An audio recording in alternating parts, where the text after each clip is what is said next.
Sandy कितनी संस्कारी है, शादी से पहले ससुराल पड़ी रहती है। माँ बाप से बच्चों की पहचान होती है, यहाँ बच्चों ने माँ बाप को पहचान दिला दी और माँ पिता वो पहचान संभाल भी नहीं पाए। घर के साथ साथ अब लखन को करना पड़ रहा है करियर की compromise. So hello hi, welcome back to my channel Earth Mom Dehradun और मैं हूँ ज्योति। वेलकम करती हूँ आप सभी का अपने चैनल में। सो गाइज, अगर आप चैनल में न्यू है तो मेक श्योर चैनल को जरूर सब्सक्राइब करें। आप सब लोग वीडियो देखते हो, लाइक भी करते हो, लेकिन कहीं ना कहीं सब्सक्राइब करना भूल जाते हो, तो प्लीज ऐसा बिल्कुल मत किया कीजिए। वीडियो को देखने के बाद चैनल को सब्सक्राइब जरूर किया कीजिए। सो चलिए without further delay let's get start the video. So जैसा कि आज आप सब ने भम्मू माँ को तड़कते भड़कते बहुत ही एंग्री रूप में देखा और कहीं ना कहीं उनका गुस्सा होना जायज ही था, क्योंकि कुछ लोग बियॉन्ड द लिमिट जाके ऐसी ऐसी बातें बोल देते हैं जो कहीं ना कहीं इंसान को चुभ जाती है। ऐसे कोई भी लैंग्वेज का इस्तेमाल मत कीजिए जो किसी के इमोशंस को ठेस पहुंचा सकती है। बाकी यस, आपके मन में, आपके दिल में जो भी पॉइंट्स हैं आप वो कमेंट सेक्शन में लिख सकते हैं। मैं पूरी कोशिश करती हूँ आपके कमेंट्स को पढ़ने की और उन पे वीडियो बनाने की। तो सबसे पहले लोगों ने बोला है कि सैंडी बिना शादी के ससुराल में आ रही है, जा रही है, रह रही है, खा रही है। जहां पे बात संस्कारों की गई थी वहां पे क्या ये संस्कार का हिस्सा नहीं होते हैं? सो गाइज यस, कहीं ना कहीं ये चीज भी संस्कारों का हिस्सा होती है, बट जैसे कि हर चीज हर किसी पे लागू नहीं होती। काफी ज्यादा टाइम अपडेट हो चुका है। टाइम अपडेट होने के साथ साथ बहुत सारे पेरेंट्स अपने बच्चों की खुशी के साथ अपडेट हो चुके हैं, उनकी खुशी में अपनी खुशी समझते हैं और इन चीजों से आगे बढ़ चुके हैं। जहां पे बहुत सारे कपल्स लिव इन में रहते हैं, कुछ माँ बाप को बताए बिना रहते हैं, कुछ भाग के शादी कर देते हैं। उन सब चीजों के बीच में तो मैं फिर भी इस चीज को ठीक कहूंगी कि अगर आपको कोई बंदा एज अ लाइफ पार्टनर पसंद है तो आप उसको अपनी फैमिली के साथ इंट्रोड्यूस जरूर करवाइए। आप अपनी फैमिली के साथ उनको टाइम स्पेंड जरूर करने दीजिए। इससे अंडरस्टैंडिंग अच्छी बनती है, आगे के रास्ते समझ में आते हैं कि हमें आगे कैसे और क्या करना है। जहां पे रिश्ते बिगड़ने होते हैं वहां पे आप कुछ भी कर लीजिए, रिश्ते बिगड़ ही जाते हैं। लेकिन ये शुरुआत हर इंसान चाहता है कि अच्छी हो, बेस्ट हो, आगे का रास्ता हमारा बिल्कुल clear, neat and clear and smooth जाए। तो उसके लिए काफी सारे पेरेंट्स काफी फ्रैंक हो चुके हैं, वो अपने बच्चों की खुशी में खुश होकर इन चीजों को एक्सेप्ट कर रहे हैं। तो इस चीज को मैं गलत नहीं कहूंगी, बट अगेन ये पर्सन टू पर्सन डिपेंड करता है। किसी को ये चीजें पसंद आती हैं, किसी को पसंद नहीं आती। तो दोनों ही साइड की पूरी पूरी रिस्पेक्ट है मेरे दिल में। जो इस चीज को पसंद नहीं करते उनके अपने रीजंस हैं, वो भी बहुत अच्छी बात है, और जो इस चीज को पसंद करते हैं उनके भी अपने रीजंस है, तो वो भी बहुत अच्छी बात है। सो उसके बाद मैं आप ही लोगों के कमेंट्स देख रही थी, तो उसमें मेरे पास ना एक कमेंट आया। हालांकि मैं उस जगह की रहने वाली नहीं हूँ, लेकिन आप लोगों को सुन के बहुत मजा आएगा। तो एक कहावत थी, एक्चुअली बेसिकली वो एक कहावत थी, तो वो कहावत मैं आपको बताती हूँ। वो कहावत कुछ ऐसी थी, हिमाचली मित्र खा पी के तितर। तो मुझे थोड़ी देर के लिए तो बहुत हंसी आई ये सोच के कि ये किसने लिखा है और ये क्या कहावत है। तो हो सकता है क्योंकि अगर ये कहावत लिखी गई है तो ये हिमाचल की कोई फेमस कहावत में से ही एक हो। आपको मीनिंग बता देती हूँ, और अगर मैं गलत हूँ तो जिन्होंने भी ये कमेंट किया है प्लीज मुझे बता देना, correct me if I am wrong. So Himachali मित्र मतलब हिमाचल का जो दोस्त होता है वो खाता है, पीता है, फिर तितर की तरह आई थिंक उड़ जाता है। मेरे को लगता है शायद इसका यही मतलब होगा। तो अगर मैंने सही ये बताया तो आप मुझे कमेंट सेक्शन में जरूर बताना। सो गाइज देखो, ऐसा ना कभी भी कुछ नहीं होता। हाँ, कहावतें बनती हैं, कई स्टेट्स की, कई लोगों की, कई इंसानों की सारी बनी होती हैं, लेकिन किसी एक नेचर की वजह से किसी पूरी स्टेट को रिप्रेजेंट करना या किसी पूरी स्टेट के लिए ऐसा बोल देना, ये सब चीजें तो देखो सही नहीं है। हर जगह में अच्छे और बुरे दोनों टाइप के इंसान होते हैं, इसका मतलब वो जगह खराब नहीं हो जाती। हर इंसान के अंदर कुछ ना कुछ खामियां, कुछ ना कुछ अच्छाइयां, दोनों चीज होती है। ना तो 100% कोई इंसान गलत होता है, ना ही 100% कोई इंसान सही होता है। लेकिन यस, मैं इंसान उसी को बोलूंगी जो अपनी गलतियों से सीख ले, जो अपनी गलतियों को महसूस कर ले और उन पे वर्कआउट करने की कोशिश करे। अपने आप को परफेक्ट ना समझे, क्योंकि परफेक्ट जैसा वर्ड डिक्शनरी में जरूर है, हमारी इंग्लिश टर्म में जरूर है, लेकिन परफेक्ट जैसा कुछ होता है नहीं।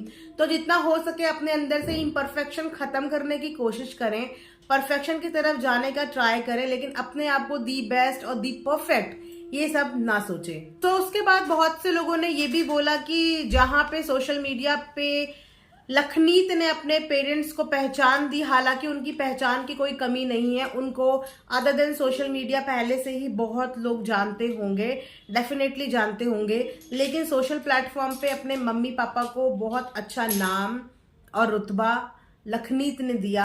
जिस तरीके से उन्होंने अपनी फैमिली व्लॉगिंग शुरू करी और जिस तरीके से उन्होंने इतनी खूबसूरती से अपनी फैमिली को ऑडियंस के आगे प्रेजेंट किया, उनकी फैमिली के एक एक मेंबर की जो छवि थी ना, वो इतनी इनहेंस और इतनी खूबसूरत नजर आती थी कि लोगों ने इन्हें इतनी जल्दी नेम फेम दे दिया, इतनी जल्दी इतना प्यार कर दिया। क्यों? क्योंकि वो प्यार था रियलिटी, क्योंकि वो प्यार थे इनके प्यारे प्यारे रिश्ते, क्योंकि वो प्यार था जिस खूबसूरती से लखनीत ने अपने घर के एक एक मेंबर को कैमरे के आगे रिप्रेजेंट किया।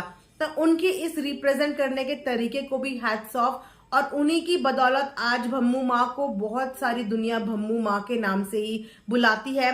पाई को बहुत सारे लोग पाई के नाम से ही बुलाते हैं, और भी जितने भी घर में मेंबर्स हैं सबको बहुत बहुत बहुत ज्यादा प्यार मिलता है। उतनी ही खूबसूरती से इन घर के बच्चों ने अपने माता पिता की छवि दुनिया के आगे बनाई।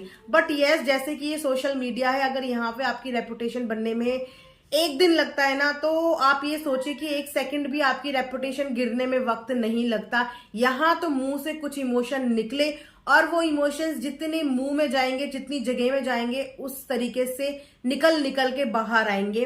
तो हम चाहकर भी हर एक का मुंह बंद नहीं कर सकते, हर एक के थॉट बंद नहीं कर सकते, क्योंकि ये जो ऑडियंस है ना, ये प्यार भी तुरंत करती है, लेकिन अगर करने पे आए तो नफरत भी भरपूर करती है, फिर हम बच भी नहीं सकते।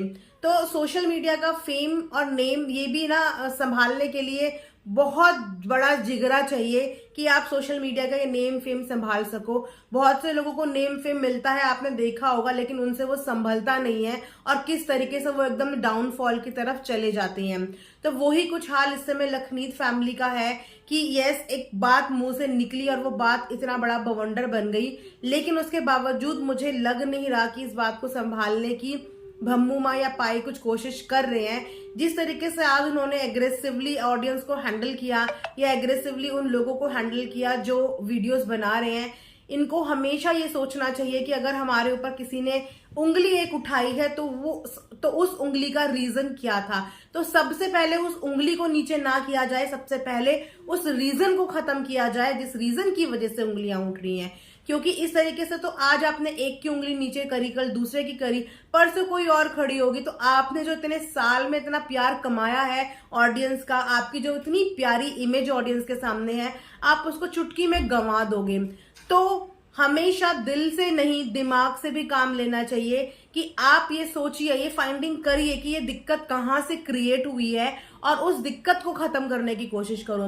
मैं अपनी वीडियो में बहुत टाइम से यही बात बोल रही हूँ कि लोग इन सबको साथ में देखना चाहते हैं। चलो ठीक है, अब ऑडियंस इस चीज को भी एक्सेप्ट कर चुकी है कि कहीं ना कहीं कुछ घरेलू मुद्दे चल रहे हैं जिसकी वजह से शायद चीजें बहुत जल्दी सॉर्ट आउट नहीं हो सकती, लेकिन कम से कम अपने जेस्चर्स अच्छे रखो। जितना वीडियोस में दिख रहे हो उतना दी बेस्ट दिखो। आप बोल रहे हो कि हम रियल हैं, हम कैमरे के लिए नहीं करते, हम ये नहीं करते, लेकिन समटाइम्स हमें कैमरे के लिए करना पड़ता है क्योंकि हमारी ऑडियंस हमें वैसे ही देखना चाहती है।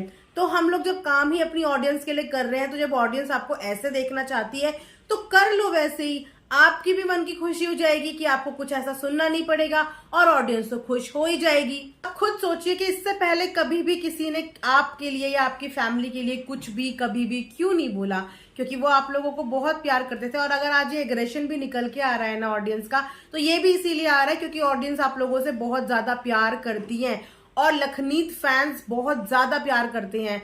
तो वो कहते हैं ना कि ब्लाइंड सपोर्टर्स, ब्लाइंड फैंस, तो ऐसे बहुत सारे ब्लाइंड फैंस स्टिल हैं जिन्हें ये चीजें देखने में इतनी बुरी लग रही है, इतनी बुरी लग रही है कि आप यकीन मानो कि आप तो खुद व्लॉग करते हो, वीडियोस बनाते हो, मेरे को इतने सारे मैसेजेस आते हैं और मैं बहुत अपनी तरफ से कोशिश करती हूँ सबको पॉजिटिवली हैंडल करने की, क्योंकि आप लोग रिप्लाई नहीं करते हो, आप लोग ऐसे मैसेजेस डिलीट कर देते हो। हालांकि मैं इसमें बिलीव करती हूँ कि हमेशा कॉन्वर्जेशन होनी चाहिए। किसी भी चीज को बीच में छोड़ने का मतलब ये नहीं होता कि वो चीजें खत्म हो गई, नई चीजें और बढ़ती हैं।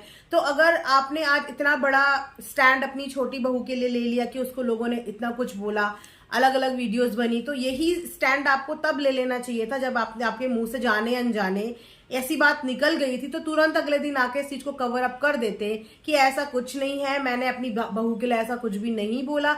जिस सफाई से आपने छोटी बहू के लिए आके आज पूरी वीडियोस बनाई, उसी सफाई के साथ आप अपनी बड़ी बहू के लिए आके दूसरे दिन ही वीडियो बना देते। मजाल है कि आज ये कंट्रोवर्सी इस हद तक पहुंचती कि हर कोई इस पे मजे ले रहा होता, हर कोई नेगेटिव बातें बोल रहा होता, बंटवारा हो गया होता। ऐसा कभी भी नहीं होता, लेकिन आपने उस समय पे सिर्फ कंटिन्यू करी तो अपनी ब्लॉगिंग कंटिन्यू करा तो छोटी बहू के साथ वीडियो कंटिन्यू करा। अरे उन वीडियो में आपको प्यार तभी तो मिलेगा जो प्यार आप कहीं ना कहीं खो चुके हो। पहले उसको रीगेन तो करो, उस प्यार को वापस तो लो, ऑडियंस की नाराजगी को समझ के उस पर काम तो करो। तो वीडियोस बनानी आपको आती है, जब आपको बोलना इतने अच्छे से आता है तो आपने उसी दिन ये सब चीजें क्लियर कर देनी थी। इतनी आगे बात बढ़ती ही नहीं, सब चीजें वहीं की वहीं दबी रह जाती। और आपको तो बखूबी इतना कुछ अच्छे से पता ही है कि आपकी बहू बेटे बहुत अच्छा काम कर रहे हैं, बड़े प्लान पे काम कर रहे हैं। यही बात तो हम भी इतने टाइम से बोल रहे हैं कि जब कोई इंसान किसी बड़े प्लेटफॉर्म पे काम करता है, यानी कि अपनी लाइफ में कुछ अच्छा सोच रहा होता है, तो उसको समटाइम सेपरेट और सुकून वाली जगह चाहिए होती है। घर के माहौल में आप कभी भी अपना प्रोफेशनलिज्म मेंटेन नहीं कर सकते, क्योंकि घर के अंदर हमें हमेशा होमली फीलिंग आती है और वहां पे हम कभी कभी लेजी हो जाते हैं, कभी लेट इट भी हो जाते हैं। कभी घर का कोई मेंबर सामने है, कभी कोई मेंबर सामने है, और जैसे कि आपके घर के तो सभी लोग व्लॉगिंग के सामने हैं। तो समटाइम्स कुछ अच्छी चीजों के लिए सेपरेट होना भी जरूरी होता है, और प्रोफेशनलिज्म मेंटेन करने के लिए भी एक प्रोफेशनल एटमॉस्फेयर एनवायरनमेंट भी होना जरूरी होता है। तो उसके लिए बच्चों को जज नहीं किया जाता कि बच्चे परिवार से अलग हो गए, बच्चे अपने काम के लिए अलग हुए हैं।